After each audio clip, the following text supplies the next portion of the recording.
الباطل إن الباطل كان زهوقا وقال النبي صلى الله عليه وسلم الكفر ملة واحدة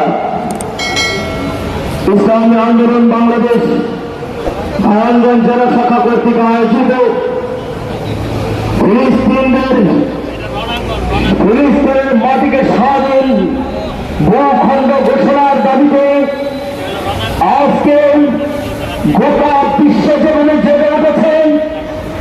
আপনারা মিডিয়াতে দেখেছেন সেই আমেরিকা পর্যন্ত, আমেরিকার কলেজ ভার্সিটির ছেলেরা পর্যন্ত রাস্তায় আন্দোলনে নেমেছেন। আজকে সেই সমস্ত বিরোধীরা আজকে রাস্তায় নেমেছেন। ইহুদিরা ছোট্ট একটি ডলারের অংশ করে যখন আমাদের ভূখণ্ডে সর্বপ্রথম এসেছিল, সেই ইংরেজ লাল বাহিনীদের আপনাদের কারণে আমাদের তাদেরকে আশ্রয় দিয়েছিল। কিন্তু আজকে দুঃখের বিষয়, যারা আমাদের আশ্রয় দিয়েছে, যারা আমাদের খাদ্য বস্ত্রের ব্যবস্থা করেছে, আজকে সেই সমস্ত ইহুদিরা তারাই আজকে ফিলিস্তিনের ঘর তুলে ধরেছে। কথা বলেন সেই জাতি নিমক হারাম হয়, ইতিহাস তাদেরকে কখনো ক্ষমা করে না। কথা বলেন ঠিক কিনা? সংগ্রামী ছাত্র বন্ধুগণ, আপনারা জানেন তারা প্রায় 35,000 থেকেও আরো বেশি পুরুষ, নারী, পুরুষ, শিশু বাচ্চাদেরকে হত্যা করেছে।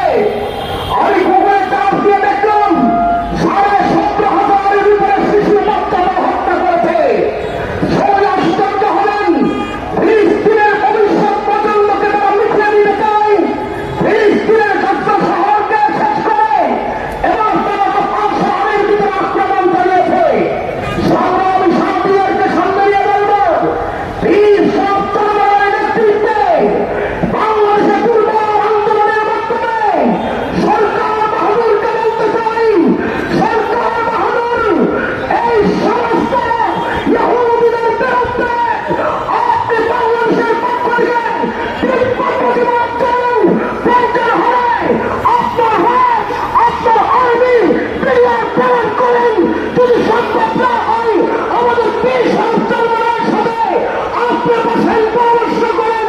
সৈন্য দরকার হলে আমরা ইসলামী আন্দোলন করবে না, বুকের তথার্থ নিয়ে লক্ষ কোটি সৈনিক আমরা প্রস্তুত আছি।